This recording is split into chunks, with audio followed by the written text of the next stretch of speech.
Bonjour, voici l'info CEMA TV en bref. Le gouvernement du Canada a récemment franchi une nouvelle étape dans ses efforts de protection de la biodiversité. 5 sites historiques, dont Grosse-Île au Québec, ont été reconnus comme des aires de conservation dans le cadre des autres mesures de conservation efficaces par zone. Cette initiative s'inscrit dans l'engagement du Canada de préserver 30% de ses terres et de ses eaux d'ici 2030. Ces aires de conservation ne sont pas de simples réserves naturelles.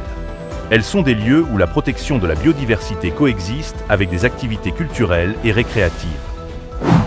Le 26 mars dernier, les élèves de l'école secondaire Louis-Jacques Cazot à Montmagny ont vécu un midi tout à fait exceptionnel.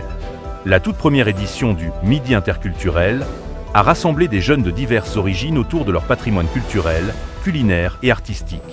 Des kiosques mettant en valeur des pays comme le Maroc, la Tunisie, l'île Maurice, le Sénégal, la Colombie et le Mexique ont transformé le dîner en véritable voyage autour du monde. Dans l'expectative de l'annonce de tarifs douaniers que le président Trump doit annoncer en fin d'après-midi aujourd'hui, de nombreux pays appréhendent cette offensive de la Maison-Blanche, qui a confirmé que ces droits de douane entreront en vigueur dès leur annonce. La porte-parole de la Maison-Blanche Caroline Leavitt a déclaré que M. Trump avait finalisé sa décision concernant les niveaux de droits de douane, mais a refusé de divulguer des détails. Hier à Wall Street, le S&P 500 et le Nasdaq ont clôturé en hausse, tandis que le Dow Jones a légèrement baissé. Les marchés boursiers américains ont été particulièrement touchés par les projets de tarifs douaniers de M. Trump.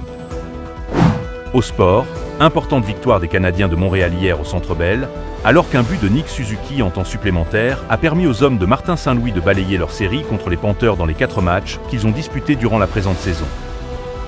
Pour plus d'informations, visitez le cematv.ca ou suivez le fil X de CEMA TV.